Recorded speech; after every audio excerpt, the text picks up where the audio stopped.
As they marched off to the battlefields in Flanders, no one in the ranks, apart from veterans of the Boer War, realized what lay ahead of them. Even those same veterans did not realize the horrors they would soon see. The whole Western Front by 1917 had bogged down completely in a stalemate of mud, blood, disease, and quite simply desperation. There had to be an end to the great offensives which were supposed to break the enemy lines and send him packing, but instead resulted merely in even higher piles of corpses hanging on the old barbed wire. The artillery, machine guns and mortars simply made any form of mobile warfare impossible. It was a total deadlock until a new weapon which would revolutionize warfare for the rest of the century emerged from the smoke. It was, of course, the tank. The first tanks were British, and the very name tank was a code name to cover their real function. In fact, their inspiration came from naval circles, and to begin with, they were called land ships. But that might have given the game away to the Germans. The French soon had their own tanks too, and the Germans made much use of captured ones, but only came up with one very unwieldy design of their own. But warfare has always been a technological struggle, and from the very moment the first tanks appeared, the new challenge was to find countermeasures, because ordinary rifles and hand grenades were no solution. The anti-tank mission had been born.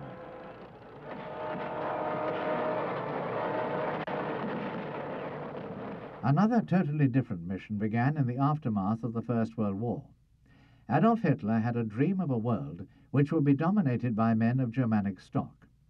Through a mixture of hate-filled propaganda directed against non-Aryan races, plus promises of a return to the unified Germany which Bismarck had created, where law and order rather than anarchy prevailed, he won enough voters round to the National Socialist Party to become appointed Chancellor in 1933. Unfortunately for the rest of the world, Hitler's obsession with racial purity and the superiority of the so-called Aryan people would unleash a conflict more wide-ranging and catastrophic than what was then called the Great War of 1914 to 1918 had been. After Hitler's accession to power, the German armaments industry was put into high gear.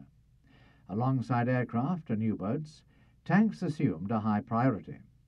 Besides these, much thought and development was also devoted to the problem of coping with enemy tanks in the future war, which Hitler fondly imagined his Germanic legions would win.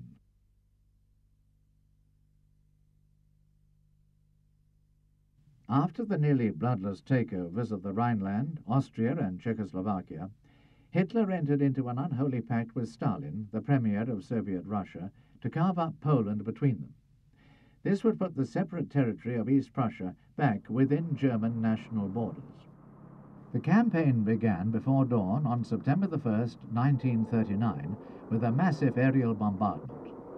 Within 2 days, the Polish Air Force had been destroyed, and the leading tanks of the German 3rd, 4th, 8th, 10th and 14th Armies were pressing towards the gates of Warsaw. The Poles had no defense against this new form of warfare and threw away the cream of their mounted cavalry in fruitless charges. The tanks were invulnerable to rifle or machine gun fire and simply swept everything before them. The last pocket of resistance collapsed on October the 5th. By this time, though, Britain and France had already declared war and were mobilizing rapidly.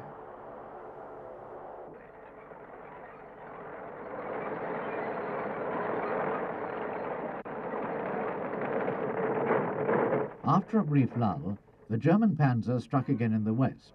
Belgium, Denmark and Holland fell quickly, and then came the Battle of France. Both the British and French had tanks which were better armoured than the German ones, and the only answer to these proved to be the 88mm anti-aircraft gun. Throughout the war, the 88 remained a bogeyman to Allied tank crews, since right to the end it proved capable of defeating almost any tank. In 1941, Hitler invaded his former ally, Soviet Russia. This, as it turned out, was his biggest mistake, because the sheer size of the country as well as almost unlimited manpower and industrial resources, combined to wear down and ultimately defeat the might of the panzer divisions. The Russians also had better tanks. The standard German anti-tank gun at the beginning of the war was the little 37mm PAK 35 and 36. This could only penetrate just over an inch of sloped armour plate at 500 yards range, and soon earned itself the nickname of the Army's door knocker. Large calibers and high muzzle velocities were soon in demand, and German industry was quick to develop a whole new range of guns for the anti-tank mission. The smallest of these was the 50mm PAK 38, which could pierce 2 inches of armour at 1,000 yards.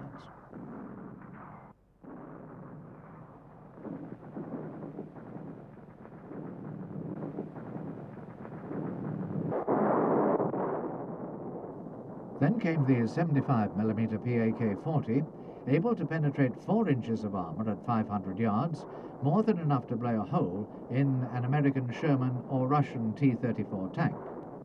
This gun was quickly mounted on old tank hulls to give it greater mobility, giving birth to the concept of the tank destroyer.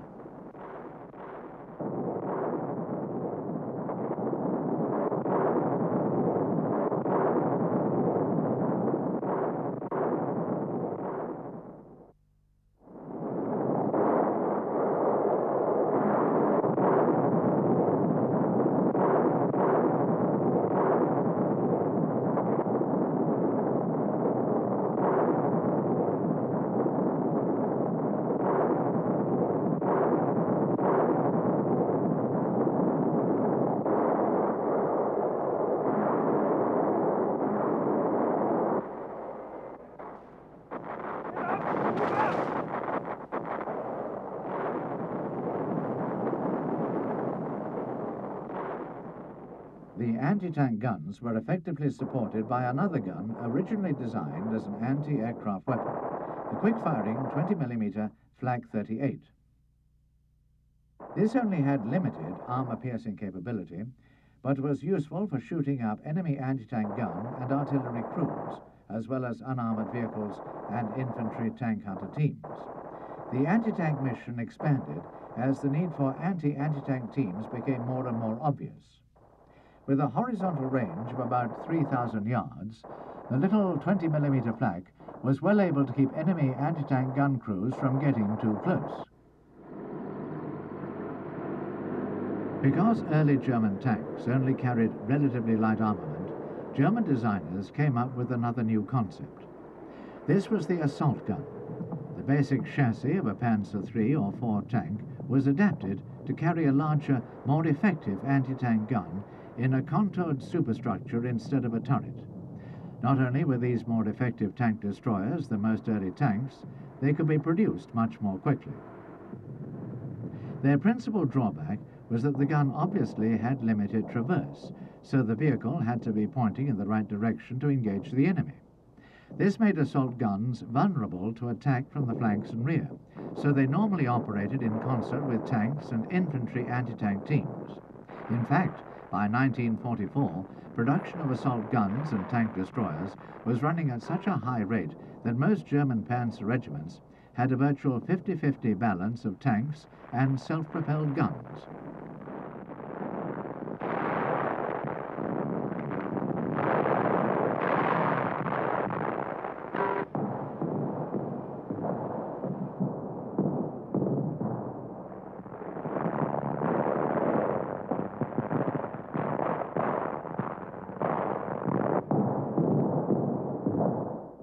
In the defensive battles in Normandy after D-Day, assault guns really came into their own.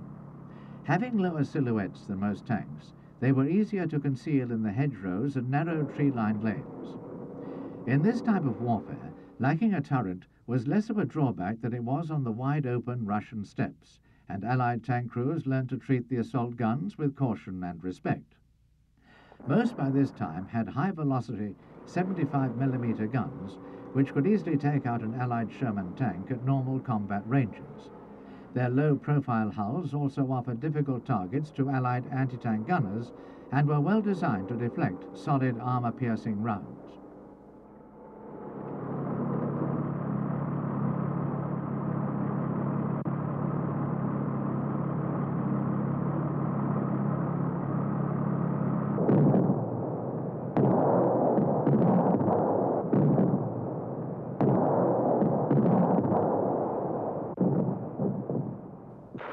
On the Eastern Front, where the Russians were rapidly closing in upon the borders of Germany itself, assault guns helped stem the tide. Although they had been designed originally, as their name implies, to help achieve breakthroughs during attacks, their crews found they were well adapted to breaking up enemy tank attacks, and hundreds of Russian T-34s were lost to accurate German gunnery.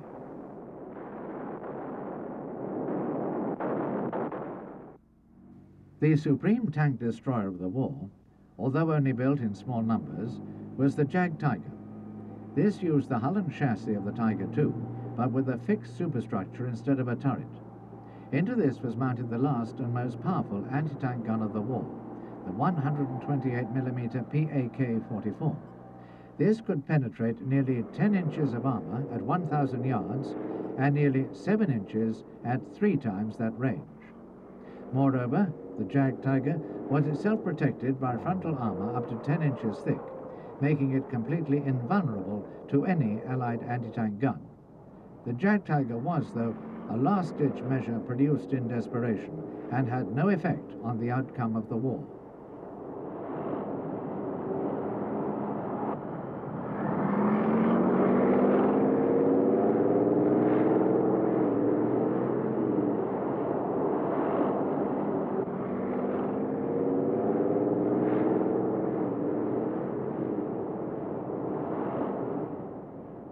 At the completely opposite end of the scale, the Germans were early pioneers in the use of light infantry portable anti-tank weapons.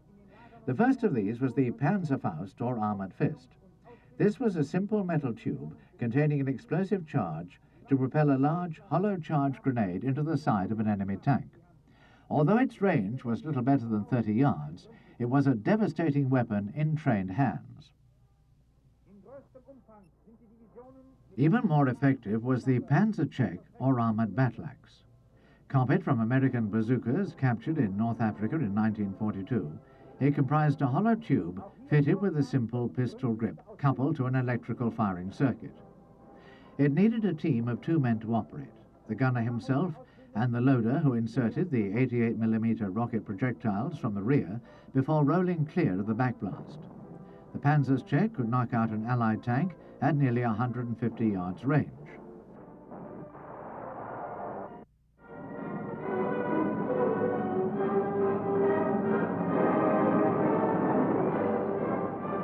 Its biggest drawback was the cloud of smoke and dust from the backblast, which gave away the crew's position to the enemy.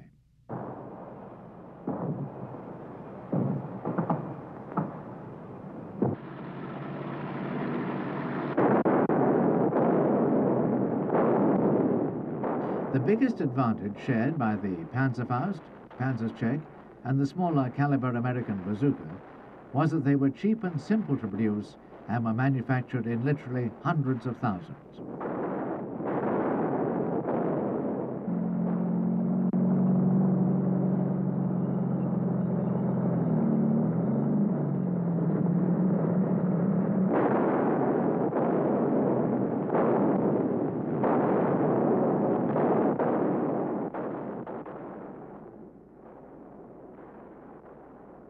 The other economical device which was produced in countless millions was the anti-tank mine.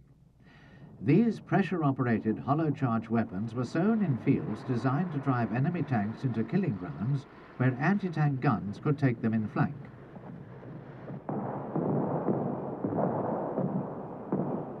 Although they were normally laid by hand, the Germans also devised a mine plough to dig a shallow trench in order to speed up the process.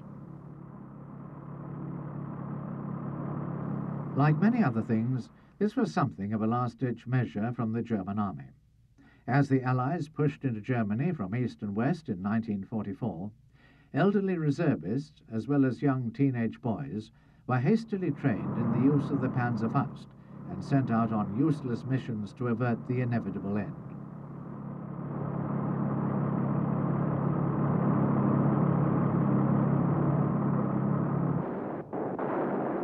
The Germans were not alone, of course, in developing anti-tank weapons.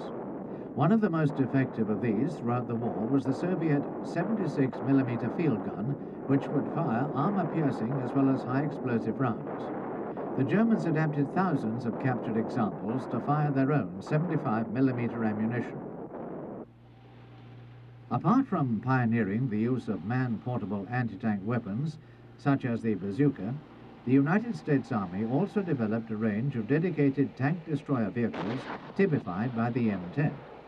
As with the German assault guns, the basic idea was to mount a more powerful gun that could be fitted into a tank turret, but using essentially the same hull.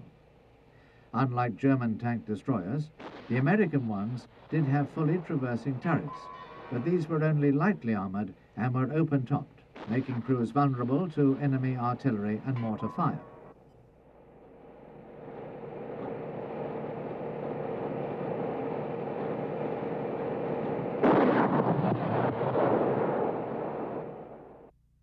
Minefields were not a German or Russian prerogative. When the Western Allies landed on the European mainland, first in Italy in 1943, and then in France the following year, there was a desperate need to protect the vulnerable beachheads against counter-attack. Until the Allies had established a firm foothold and begun expanding their perimeter inland, there was always the possibility that a strong German riposte could throw them back into the sea, as very nearly happened at Anzio. Further protection was given by artillery zeroed in on the minefields to deter German mine-clearing teams.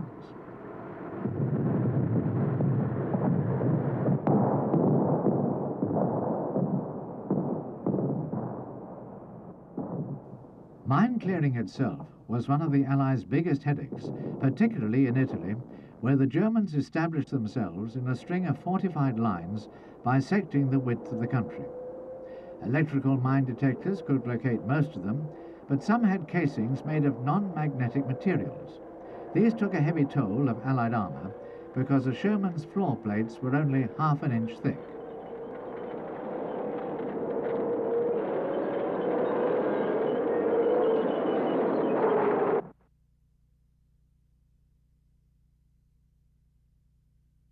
A more effective method of dealing with them was the flail, a tank fitted with a rapidly revolving drum at the front. This had lengths of steel chain fixed to it, which exploded the mines in the tank's path. Unfortunately, flail tanks were not always available, and the infantry had to resort to more conventional methods.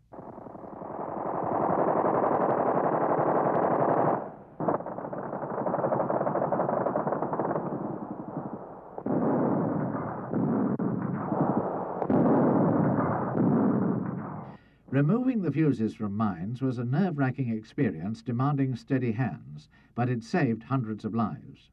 The Normandy coastline, part of Hitler's Fortress Europe, was also liberally strewn with German mines planted under the direction of Erwin Rommel, who knew that once the Allies got ashore in force, the war would be lost.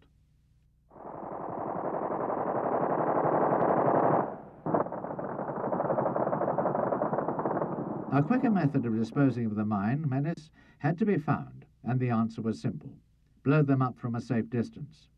After this, the engineers would use white tape to mark out safe paths for the infantry and following vehicles to tread along.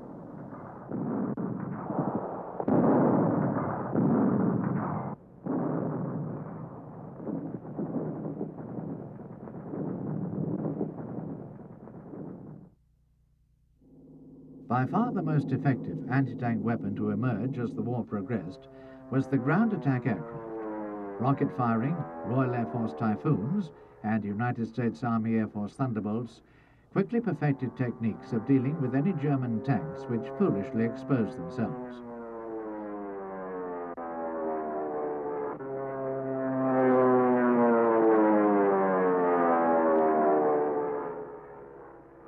The aircraft scoured the countryside of northwest France after D-Day, and no German road or rail vehicle was immune to the sudden death which rained out of the sky.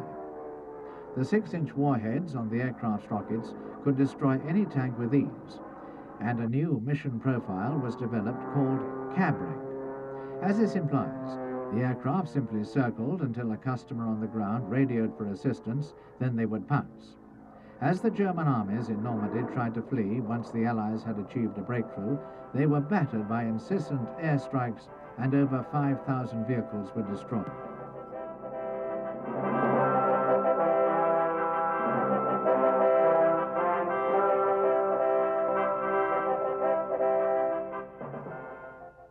It was even greater destruction from the air which finally ended the Second World War in August 1945. Atomic bombs over the cities of Hiroshima and Nagasaki finally brought Japanese capitulation, and the 6-year struggle was over. More than anything else, though, the previous long drawn-out days had proved that air power was a deciding factor on the battlefield.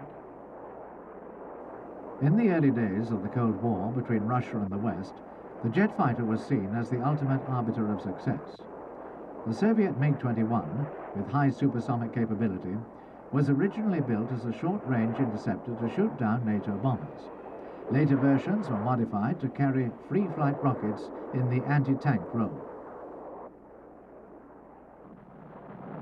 With the MiG-23 and its dedicated low-level attack version, the MiG-27, the Soviet Union brought the ground support fighter to a new level of sophistication in the last quarter century of the millennium. The MiG-21 had limited endurance, being designed for very fast, short-range missions. With variable geometry wings, the MiG-23 and 27 have much greater and more economical loiter time over the battlefield. They can extend their wings to give greater lift, so they can carry a heavier weapons load for many more miles.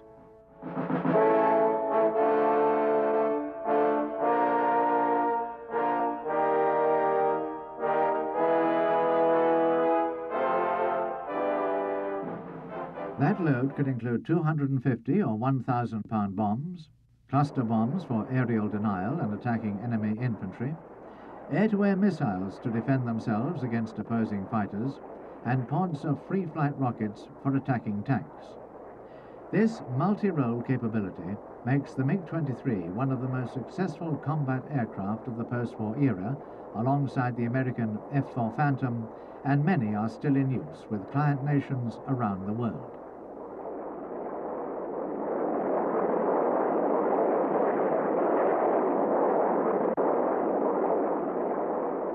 The same is also true of the Russian Mil-24 ground support helicopter. Originally designed as a troop carrier for the airborne assault mission, it was also intended that the stubby wings, which generate extra lift, to take some of the load off the rotor, would be useful weapons platforms. Because of the role it was originally designed for, the Mil-24, codenamed Hind by NATO, is much larger than more modern dedicated anti-tank helicopters. Despite this, for a long time it was by far the fastest military helicopter in service anywhere in the world, while its crews appreciate both the armor plating, which helps protect them from ground fire, and the infrared suppressed engines, which present a small target to heat-seeking missiles. The Marquis Hind is intended to range along the flanks of an armored assault to protect it, and the aircrew work in close collaboration with the tanks on the ground. Although the helicopter doesn't have what is now called nap-of-the-earth capability, allowing it to wait in ambush for an enemy tank, its high speed and ability to fire either multiple salvos of free-flight rockets or guided anti-tank missiles makes it a superb weapon during a fast-moving attack.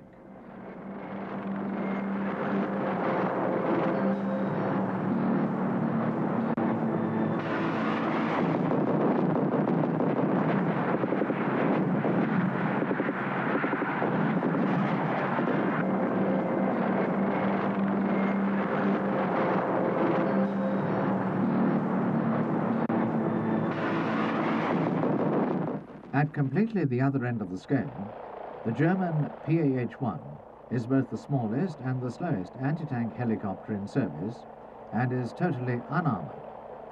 It makes up for this by being extremely agile and having long endurance, which allow it to wait in ambush behind a tree line, then pop up to fire its wire-guided missiles. These are aimed using a sight mounted on the helicopter's roof, so the only part of the aircraft visible to the enemy is the rotor hub, which is a very small target.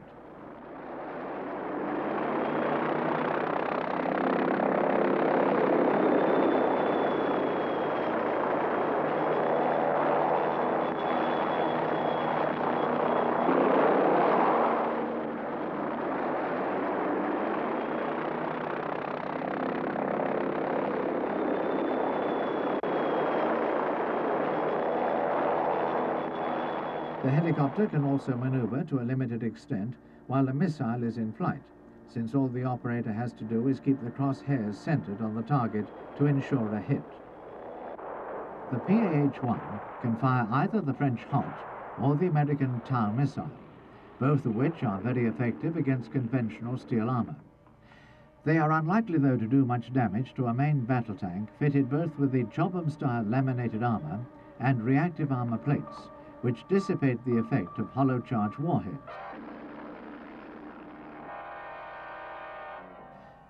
The type selected as replacement for the PAH-1 and also for the Gazelle, operated in the same role by the French, is a collaborative venture by Eurocopter which was created to combine the helicopter's interests of Aerospatiale and MBB. This advanced anti-tank type is known to the French and Germans as the Tigre and Tiger respectively, and is a highly capable machine offering high performance, good maneuverability, and the combination of advanced electronics and weapons. The weapon system is based on the use of the Trigat or Hot 2 anti-tank missiles carried externally under the stub wing and aimed with the aid of a mass-mounted sight fitted with stabilized sensors. The underwing hardpoints can also carry cannon and machine gun pods or multi-tube rocket launchers, and there are wingtip positions for up to 4 short-range AAMs used in the self-protection and escort roles. The pilot and gunner are seated in tandem with the unusual arrangement of the pilot ahead of and below the gunner in separate cockpits, and the two men have at their disposal comprehensive flight and targeting systems. Survivability was high on the design team's agenda, and the combination of a twin-engine power plant and a 4-blade rotor provides excellent performance. The first post-war fixed-wing aircraft designed expressly for the anti-tank mission, and still one of the best, is the Fairchild A-10 Thunderbolt II. It is literally built around a 30mm 7-barreled Gatling gun, itself as big as a saloon car. This gives such a phenomenal rate of fire and muzzle velocity that a tank's armor simply disintegrates under the impact.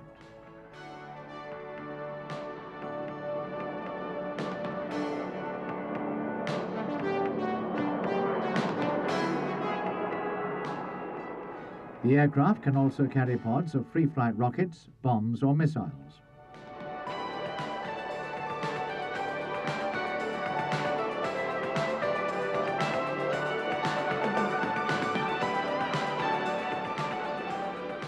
The whole concept of a slow-flying tactical weapons carrier, able to survive over a battlefield by flying very low and carrying special armor and duplicated control systems, has been a matter of heated debate for years.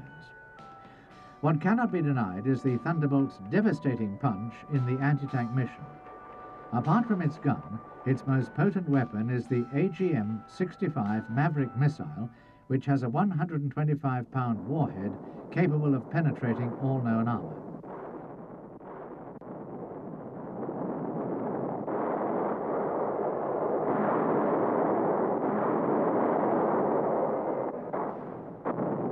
Early versions of this missile were guided by a television camera in the nose, but the latest variant uses thermal imaging, allowing it to be fired by day or night under any weather conditions. It is a fire-and-forget missile, meaning that once launched, the aircraft's pilot can maneuver at will. One of the longest-serving and most familiar helicopters in the world is the American Huey Cobra, which first saw action in Vietnam. The AH-1S version is powered by an Avro-Lycoming turboshaft engine, giving a top speed of around 140 miles an hour. Not particularly fast by modern standards, or even in comparison with the Russian Hind, which can manage nearly 200.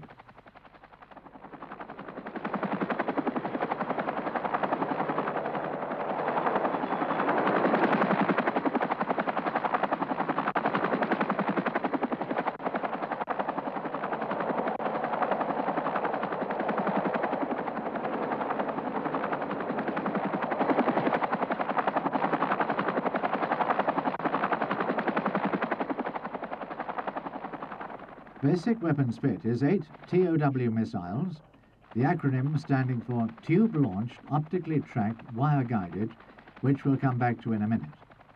The only drawback to this system for the helicopter's 2 crewmen is that the operator has to keep the target in his sights until the missile strikes.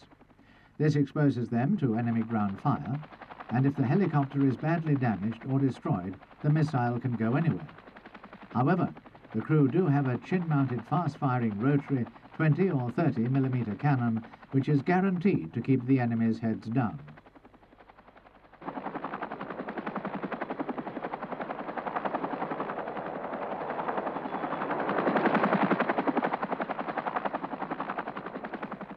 The much more modern McDonnell Douglas AH-64 Apache also has a gun.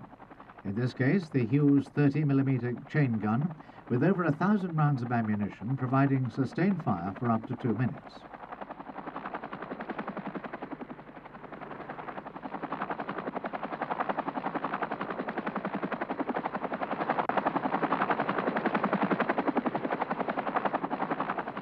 It can swivel through 360 degrees and is aimed by a sight in the operator's helmet.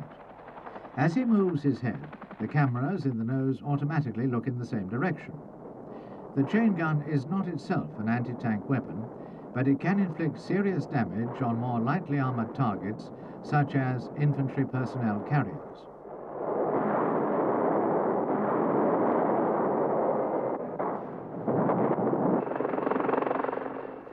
Both crew members have their helmet sights, which means that one of them can concentrate on threats, while the other selects targets for the 16 Hellfire missiles carried on underwing pylons. This in itself is twice the normal load of any other helicopter and makes the Apache the current ultimate in anti-tank capability, as was proved during the Gulf War in 1991. The Hellfire itself is laser-guided, the target being illuminated by another aircraft or an operator on the ground. Once launched, the operator can forget it. The missiles can even be ripple-fired against several targets using coded laser beams, and they have a range of over 3 miles.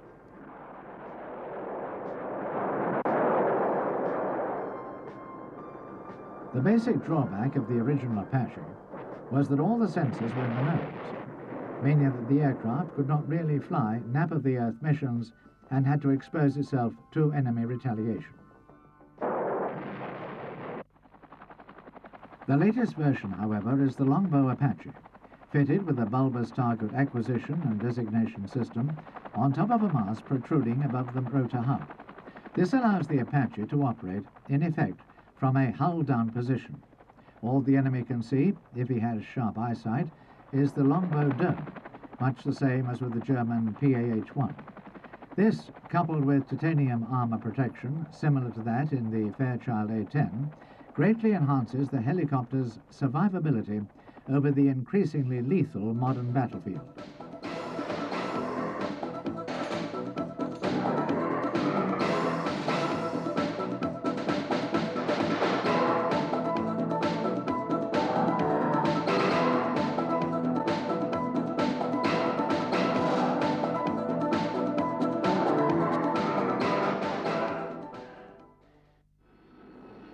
Another very versatile aircraft for the ground support and anti-tank mission is the unique British Harrier, used by naval as well as land-based squadrons, including the United States Marine Corps. The Harrier uses thrust from its Rolls-Royce turbofan engine vectored through nozzles to give vertical takeoff and landing capability. This means that the Harrier does not need a runway, although it will use one if available to save fuel. It can, however, operate from clearings in woods or even from city streets. This is its most valuable asset in the anti-tank mission. Although it is not supersonic, the Harrier is 3 times as fast as any helicopter and can therefore respond to a request for help from the ground forces much more quickly.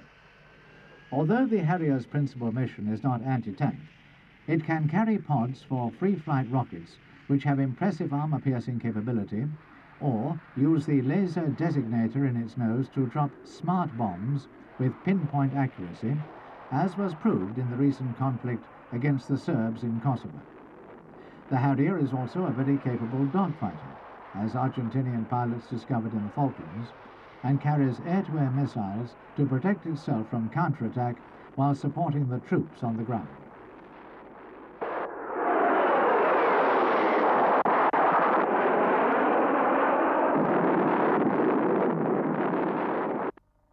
Britain's dedicated anti-tank aircraft is the Westland Lynx helicopter, which was the first in the world to be able to roll or loop the loop.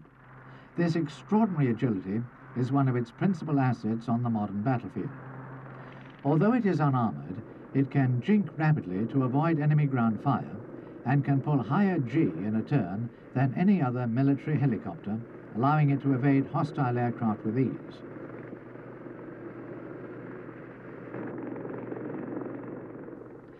In its primary anti-tank role, the Lynx carries 8 TOW wire-guided missiles on external pylons. Unlike the Hellfire, carried by the Apache and Huey Cobra, TOW has to be guided optically to its target, and each missile has to be aimed and fired individually using the roof-mounted sight. To balance this drawback, the Lynx can carry an extra 8 missiles in its relatively spacious cabin, so the crew can land and reload anywhere rather than having to return to base.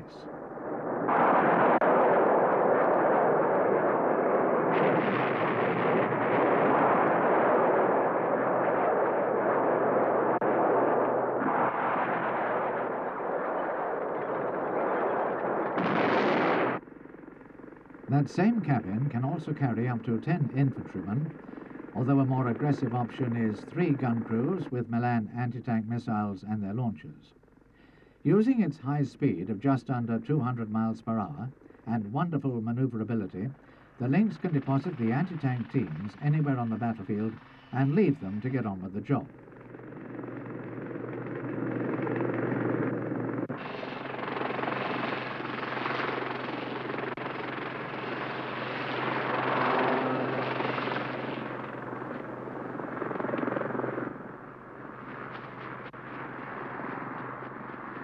Milan is produced by Euro Missile and is lighter, less complicated, and far less expensive than TOW, which helps account for the fact that it is now used by nearly 40 armies around the world.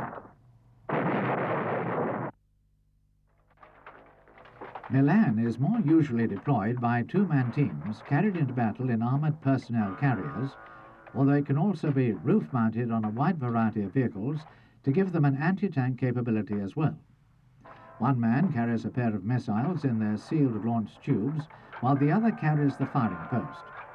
This normally comprises an optical sight, infrared tracker, and tripod mounting, although a passive light intensifier for use at night is an optional extra. Milan has a range of just over a mile and, being subsonic, a flight time of nearly 13 seconds. However, its 115mm hollow charge warhead, which ignites when the long-nosed probe makes contact with the target, can penetrate over 3 feet of conventional armour plate. It can, therefore, blast a hole right through any known tank, except those fitted with composite and reactive armour.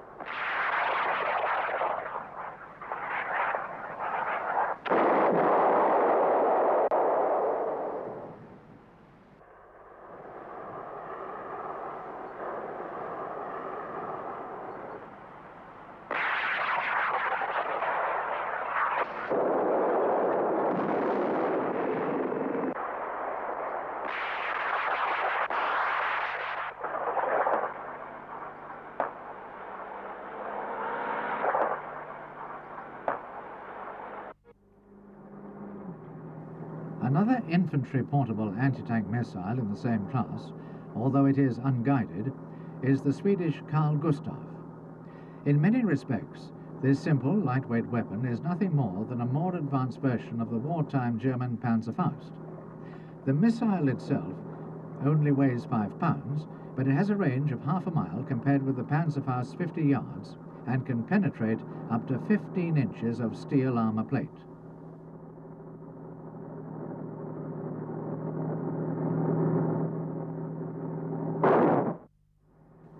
This is not enough to deal with composite or reactive armour, especially on a modern tank's front, so infantry tank-busting teams normally try to wait concealed in ambush until a tank has passed, then hit it in flank or rear. The system, known as BIL for Bofors, Infantry Light and Lethal, is a more recent Swedish development with similar characteristics to Milan, but it is smaller and weighs less, giving the 2-man teams more possibility of remaining undetected until a tank has passed them. Let's see how they operate.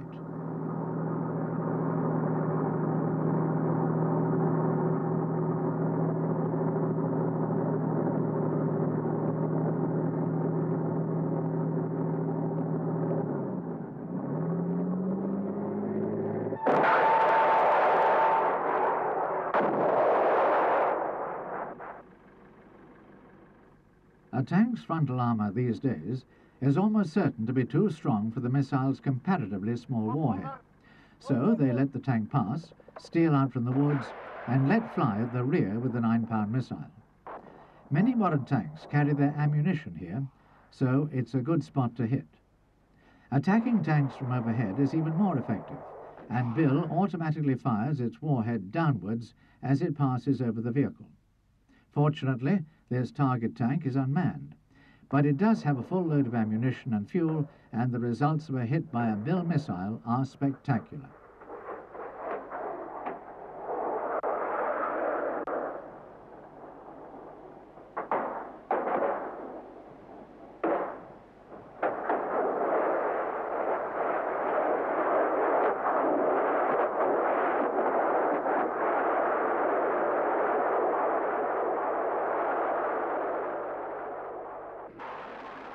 The warhead of Euromissile Hot weighs as much alone as the whole Bill missile, and the system is not man-portable, but is fitted to a variety of vehicles and helicopters.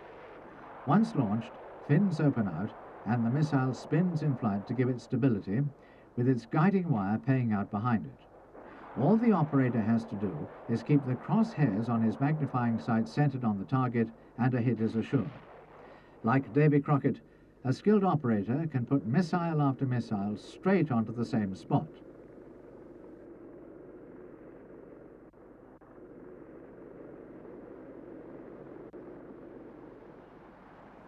Hot missiles are fitted to several French and German vehicles, such as the Jaguar or Panhard armoured car.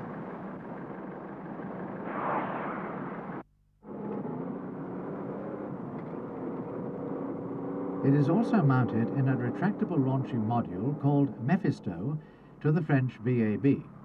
This four-wheel vehicle is basically an armoured personnel carrier, and to an enemy tank crew doesn't look much of a threat until the launcher is raised and the missile fired.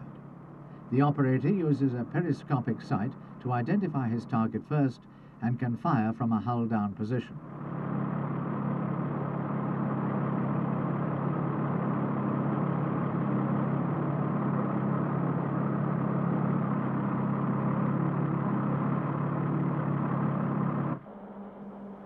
Once the target has been located, the Mephisto launcher is elevated and the missile locked on, using an infrared sensor to detect heat from the tank's engine for even greater accuracy.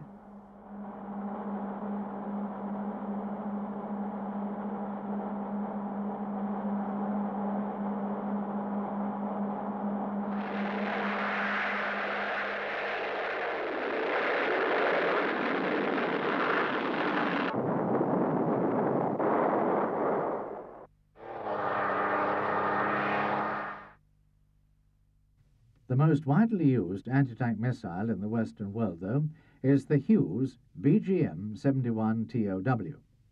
Over 500,000 have been manufactured in 3 basic versions with further upgrades in the pipeline. It is the single most important anti-tank weapon in the NATO armoury.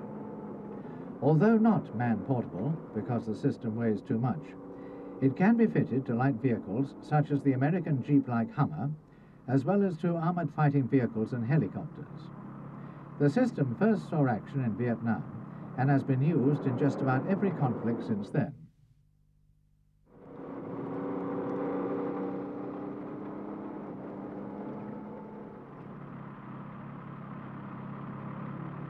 The baseline TOW Mark I had a conventional hollow charge warhead. In TOW-2, an improved explosive compound was coupled with a long-nose probe to make sure the warhead exploded the correct distance for maximum penetration of an enemy tank's armor. TOW-3 not only has the capability to hit its target from above, where a tank's armor is weakest, but also has tandem warheads which explode in sequence to defeat reactive armor. The missile has a range of some 1,000 yards, but at that distance will take 15 seconds to reach its target, a long time on a battlefield with people shooting back at you. A supersonic radio-guided version is under development.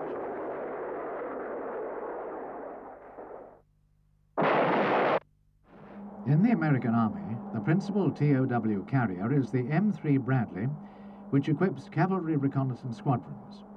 Each vehicle has a pair of turret-mounted launchers and carries 10 reloads in the hull, so although the Bradley is not dedicated to the anti-tank mission, it is very capable.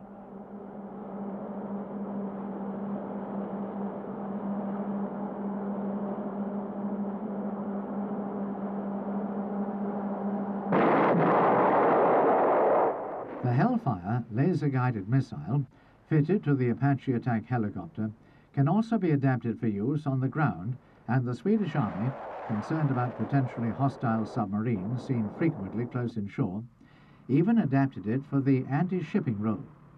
More conventionally, a pair of Hellfires can be mounted on a vehicle as small as the 1-ton Hummer. Because the missile relies on the target being illuminated by a friendly laser, the carrying vehicle can operate from a concealed position out of enemy sight. The missile's supersonic speed carries it unerringly to its target in seconds, and total destruction is guaranteed. The Canadian Armed Forces operate the system called ADATS. This is a unique weapon because the name means Air Defense Anti-Tank System. No other missile is designed to knock out primarily aircraft, but also heavy battle tanks. ADATS is manufactured by Oerlikon Berl of Switzerland with licensing through Martin Marietta of the USA.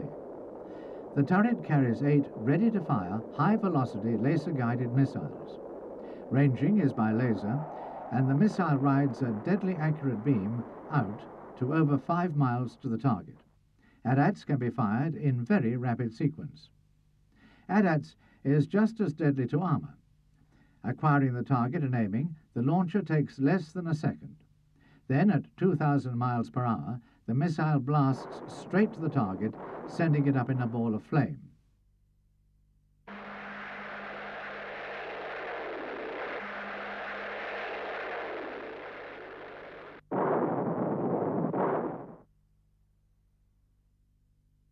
As these test shots prove, the missile can penetrate extremely heavy armor.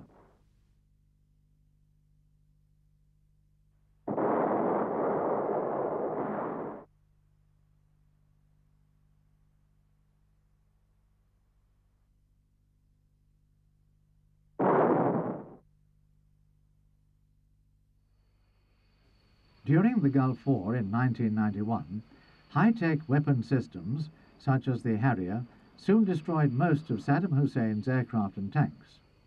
United States Marine Corps AV-8B Harrier II jump jets provided close ground support.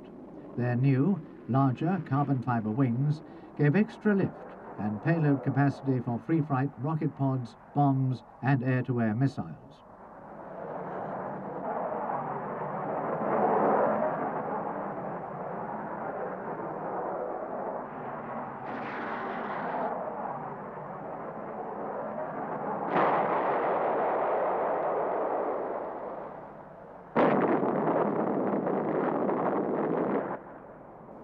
The A-10 Thunderbolt II was there as well, and even though they only had first-generation Maverick missiles with television guidance, they were able to inflict terrible damage on the Russian-built tanks of the Iraqi Republican Guard.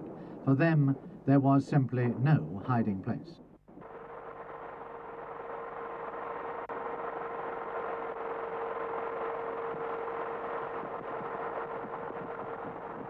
Even the tiny Kuwaiti Air Force provided some aerospatial gazelles in the close support and anti-tank roles.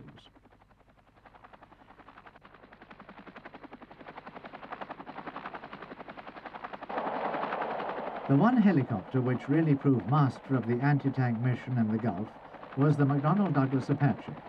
Able to operate by night almost as easily as under the hot desert sun, it was able to take out targets such as this forward observation post even before the Republican Guards realized their enemy was anywhere near them.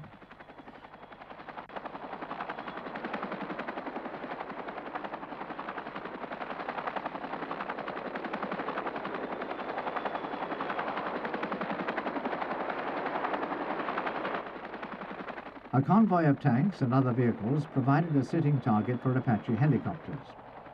One Hellfire missile took out the leading tank, the second destroyed the one at the back to prevent retreat, and the Hughes chain gun made short work of the unarmoured vehicles in the middle. It has been said that smart weapons won the war against Saddam Hussein, but it must be remembered that it takes smart men to design them and brave as well as smart men to operate them effectively. The thousands of smashed and burnt-out vehicles and long columns of prisoners marked the end of Saddam Hussein's dreams of conquest and thoroughly vindicated all the hard work and money which goes into developing the technology for the modern anti-tank mission.